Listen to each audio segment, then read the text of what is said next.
I said. Okay. Okay. What is your name and where are you from? Oh, my name is Matias and I'm from Chile. Okay. I have a few questions for you, and it's all about your culture, so that's what we're gonna talk about today.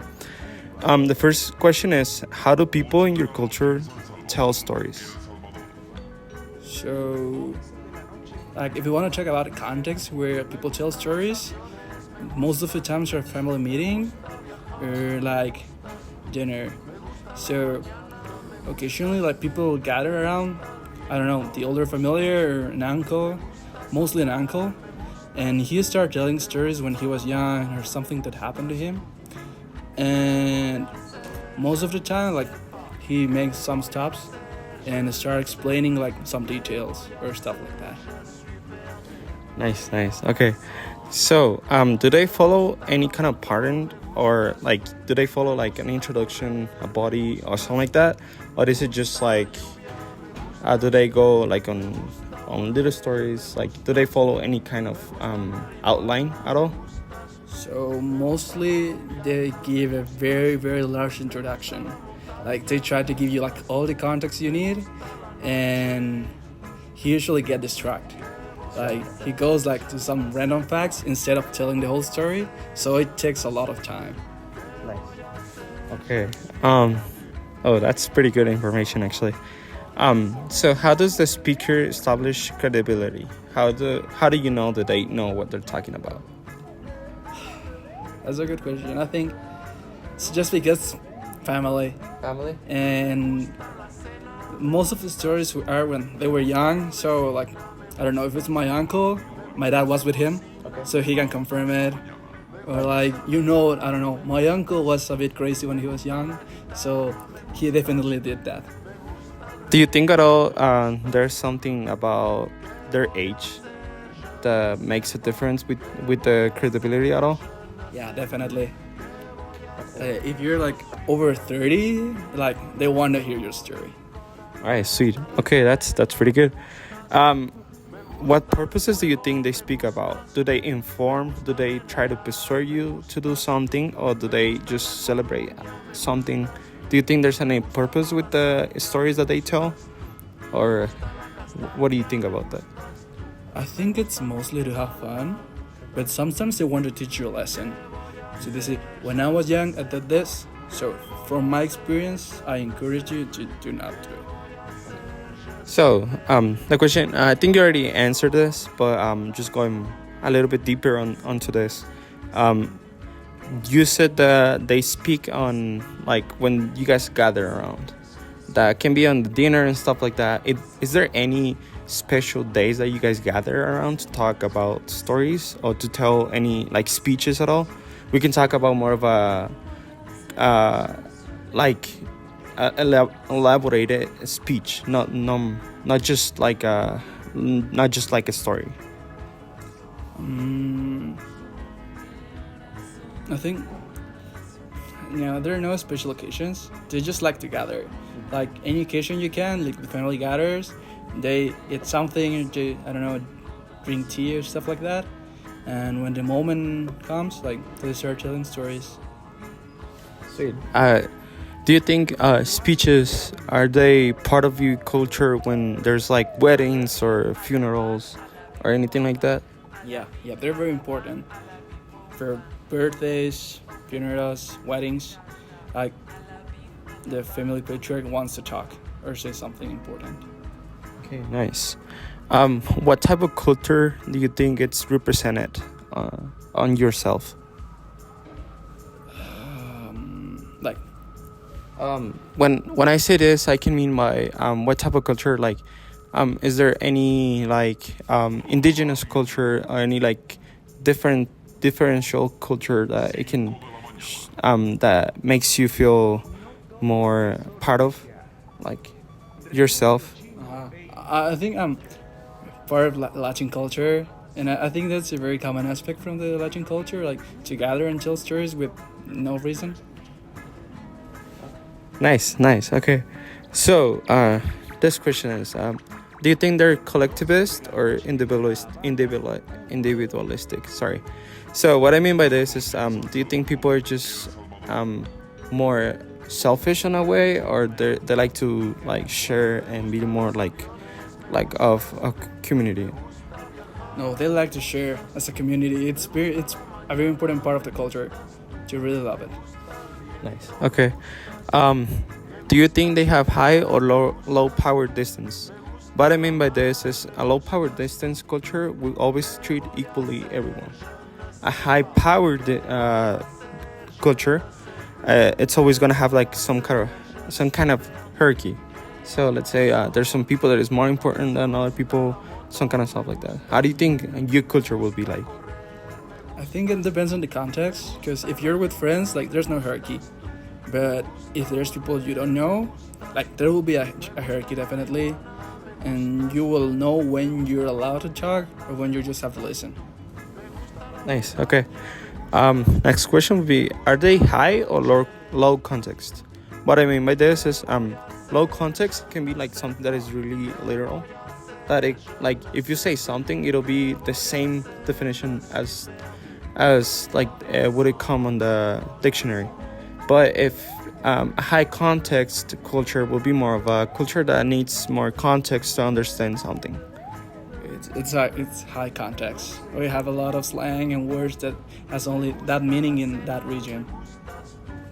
See, do your culture views time as a monochromic or polychromic?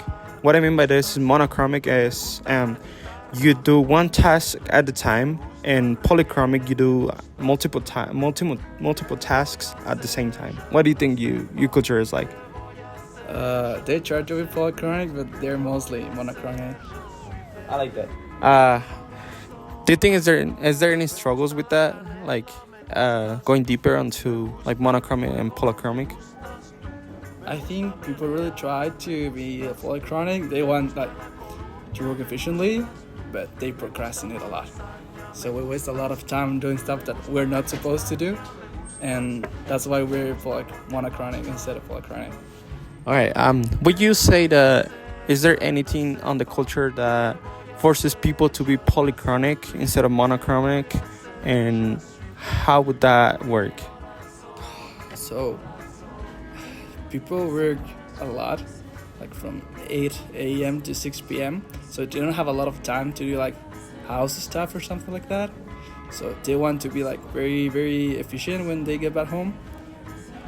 But they sometimes, I don't know, have work to do or deal with family problems. So they don't manage to do all they have to do, and they get stressed about that. Nice. I like that. What is the hardest thing to understand from your culture? What do you think? Like, if tourists will come to Chile on this time, on this context, sorry, what do you think it will be the hardest thing for them to understand?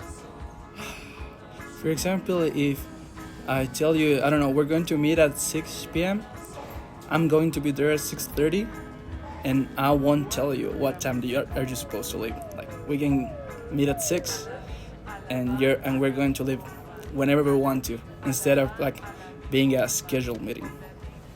So you see, do you think like time is not viewed as something that is like too how to explain this?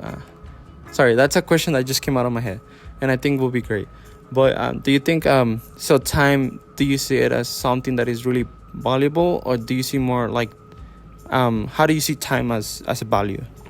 So I think time is very important, because you don't have a lot of time like when you get home after work. But if you're going to spend it with people you really care about, they don't really care about it. They just want to be with you. Nice. Sweet, I like that. Okay. So last question is, what is your favorite aspect of your culture, and why? I like the sociability. You can meet with people you barely know sometimes. You have like, I don't know, like a small lunch with them, and you get to know them, and you can speak for hours about stuff. Especially, I don't know, for example, meeting with other Chileans here in the USA. It's like you just talk about the bread, and you can spend hours talking about it. Nice. Okay. I have another question. When it comes to stories, what kind of stories are your favorite from your culture and why? I love the stories. For example, when I was in high school, I did this, or when my parents or my uncles were at high school, when they were young, they had some stories that are really, really fun to listen. So, would you say they're more of a memory stories than like legends or something like that, or like um or like outline stories? On the other hand, I would say so. Yeah. Yeah, it's mostly like familiar stories, so like the friend of a friend stories instead of legends. Legends are more like for people that are, I don't know, like outside of the big cities. Okay, that's really good information as well. Um, the other question is that I have is, does storytelling is is that a huge thing for you guys? And if it is, how would you tell a story if you had to like tell a story to someone else? I think that they're important. It's just, for example, we're talking about something and you remember something similar that happened to you before. So it's more like a memory, like a flashback that you have from something and you want to share it. Like, oh, this also happened to me once. And then you tell the story. So it's more of a you relate to the story and you want to talk about it, more of a just wanted to tell a story. Okay, nice. Okay, let me see. I have no questions. Alright, just so I can add this on in here. What is your favorite food and why? So I really like empanadas. I think they're really good. They're typical from Chile, and I grew up eating them. They're from like the Independence Day. That's the season where you have it. So you really appreciate them because you don't eat them a lot. And my grandma's really good at cooking, so I really love her empanadas, and that's why I like them so much. Alright, sweet. I have a last question over here. I just gotta look it up. Sorry. I should be going right now. It's right here. Control paper. Yeah, wait.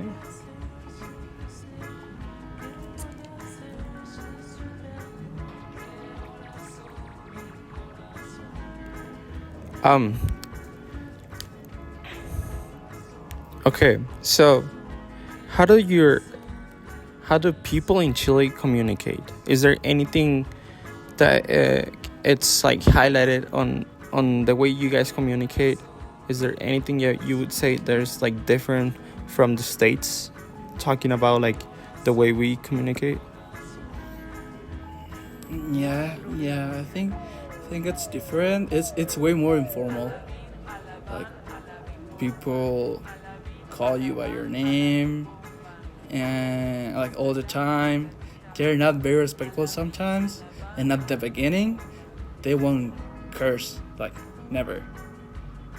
But when they get more confident with you, like they'll start talking differently, more slang. Sometimes they'll use bad words, but at the beginning they'll be very formal, and I don't know, like they're not very respectful, honestly. Okay, nice. I like that. But okay. So another question that I have is: does facial features, the way you we could say make faces when you're talking to someone, does that change anything on the way you guys communicate at all? Yeah, yeah. Like sometimes, like your facial expressions, like gives you like how I'm feeling when I'm talking, and if they're not looking at you, they're definitely not paying attention at all. And they'll say like, yeah, or like, oh, cool, and yeah, you can talk to them for like for a long time, but they're not really paying attention. And they don't really care. Okay, nice. That's also good information. So also, so we talk about facial expressions. I want to talk about now. Is there? Sorry, I had the question, but it just went out of my head. So facial expressions are really great. Okay, the tone, the way you talk to people. Is there anything that would change if you change the tone that you talk to the persons? Yeah. Like they use a different tone for like almost every person. If you're talking with the police, you talk to them very respectful, very slow. You try to talk more formal. If you're talking to your family, like you're way more relaxed, and if you're talking with friends, like even more relaxed. So there's a different tone for every people. Okay, so there's different tones. Well, um, just so we can finish this, as do you think we talk about facial expressions, about tone? Um, let's talk about like gestures, but like movement and body language. Do you think that's important on the way your culture communicates as well? Yeah. When you really want someone to pay attention, sometimes you're a bit touchy. Like you touch like your leg or like your leg or your arm, so they get that you're talking to them. Like I'll touch you, so you look at me and you pay me attention. Okay, that's pretty interesting. So, let's say, okay, let's say you're talking to me. If I'm losing attention, would you touch like my shoulder or something like that to get my attention? Or what do you mean by what you would touch them? I don't know. For example, I can be telling a story, and if I want you, like specifically you, to pay me attention, I'll put my hand on your shoulder or on your leg. Or if I'm joking, like I'll give you like a soft slap in your leg. Nice, I like that. That's actually really great. Um, I don't know if you know the model of communication, but we have so it's the sender, and there's the way that you send the message, which will be the carrier. But we can have noise, which is anything else that happens around. Do you think there's a lot of noise on your culture? And if it is, what kind of noise you think you guys have? There's a lot of noise.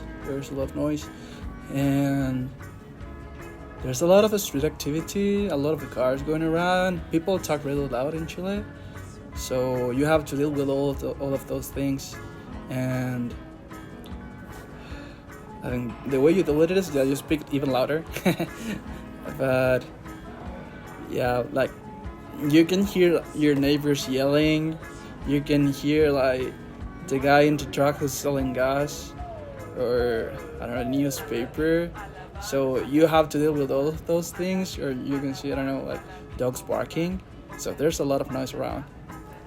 Nice. That's actually really great as well. That's pretty good information. Okay. Also, like I said, is there anything that is pretty common for you guys to have an misunderstanding when it comes to communication? Do you think there's an like special aspect that makes that miscommunication more easy? Or like, is there anything you think if I would talk to you, it would lead me to be on a misunderstanding with you? The tone. The tone can really affect the conversation. Sometimes some words has a specific meaning in some places in Chile. So in other regions, they mean something completely different. Or you can use like a word that makes no sense at all. So they'll look at you, and they're like, "What are you trying to say?" So the message won't be like delivered like as effective as it should be. Nice. So you say like there's quite a few words that can change the meaning of a sentence then.